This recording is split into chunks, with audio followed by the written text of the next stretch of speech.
Tracé d'un vecteur variation de vitesse.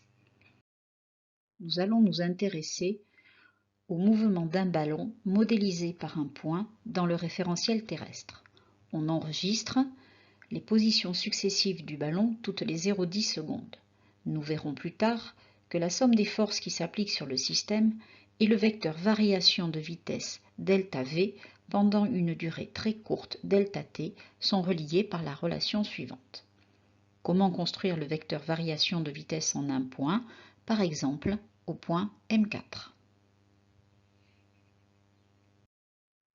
Comme nous l'avons vu en classe de seconde, le vecteur vitesse en M4 est égal au vecteur déplacement M4, M5 divisé par la durée du parcours.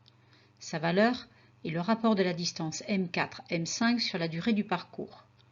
La longueur M4, M5 mesure 1 cm sur le schéma. En tenant compte de l'échelle des longueurs, M4, M5 vaut donc 0,30 m. La durée qui s'est écoulée entre les positions M4 et M5 est égale à 0,10 secondes.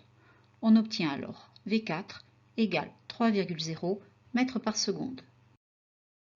Le vecteur vitesse en M4 a pour origine le point M4. Il est dirigé suivant la tangente à la trajectoire et est orienté dans le sens du mouvement, c'est-à-dire de M4 vers M5. Sa valeur est celle calculée précédemment, soit 3,0 mètres par seconde. Le vecteur vitesse V4 est représenté par un segment fléché à l'aide d'une échelle de vitesse, par exemple 1 cm pour 1 mètre par seconde. Avec cette échelle, le segment fléché doit donc avoir une longueur de 3 cm. On obtient alors cette représentation. Pour déterminer le vecteur variation de vitesse au point M4, il est nécessaire de tracer le vecteur vitesse au point précédent, c'est-à-dire au point M3. Le vecteur vitesse au point M3 se trace de façon analogue au vecteur vitesse en M4. Il a pour origine le point M3. Il est tangent à la trajectoire et est orienté de M3 vers M4. Sa valeur vaut 3,3 mètres par seconde. En tenant compte de l'échelle de vitesse, on trace un segment fléché de 3,3 cm. Le vecteur variation de vitesse peut maintenant s'obtenir par construction graphique. Le vecteur variation de vitesse entre les points M3 et M4 a pour expression ΔV de 3 en 4 égale vecteur V4 moins vecteur V3. Repartons des vecteurs V3 et V4 tracés précédemment et de l'échelle de vitesse qui a été choisie. On trace le vecteur vitesse moins V3 qui a même direction, même valeur que le vecteur vitesse V3 mais est de sens opposé. Puis on ajoute le vecteur moins V3 au vecteur V4.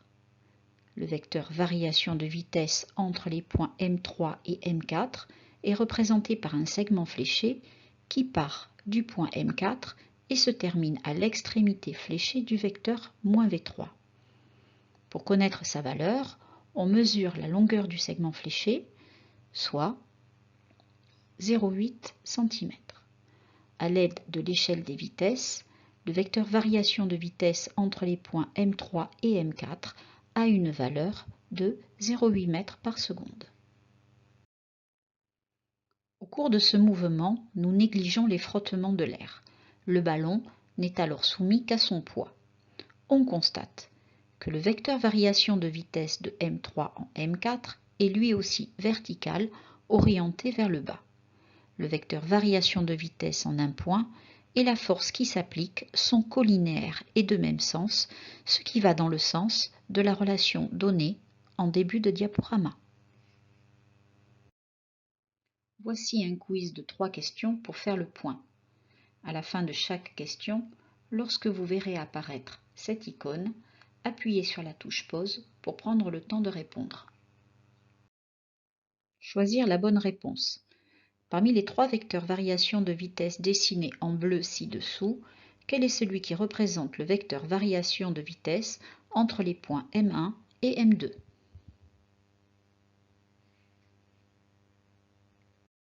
La bonne réponse est la C. En effet, le vecteur variation de vitesse entre les points M1 et M2 s'applique au point M2 et se termine sur le vecteur -V1. Choisir la bonne réponse. Le vecteur variation de vitesse entre les points M3 et M4 est de même sens que le vecteur vitesse au point M4, ou de sens opposé au vecteur vitesse au point M4, ou égal au vecteur nul. La bonne réponse est la A. On observe sur cette représentation que la longueur du segment fléché représentant le vecteur vitesse en M4 est plus grand que celui en M3. La construction vectorielle de V4 moins V3 fait apparaître le vecteur variation de vitesse entre les points M3 et M4, qui est un vecteur non nul, orienté vers le bas et donc dans le même sens que le vecteur vitesse en M4. Choisir la ou les bonnes réponses. On donne le tracé des vecteurs variation de vitesse en différents points d'un mouvement circulaire uniforme. Au cours de ce mouvement, le vecteur variation de vitesse est tangent à la trajectoire, est un vecteur constant, ou bien sa valeur reste constante. La bonne réponse est la C. On observe sur cette représentation que le vecteur variation de vitesse est dirigé suivant le rayon. Il n'est donc pas tangent à la trajectoire. Il change de direction à chaque instant. Ce n'est pas un vecteur constant. Cependant, la longueur du segment fléché représentant ce vecteur est la même en tout point, donc sa valeur est constante.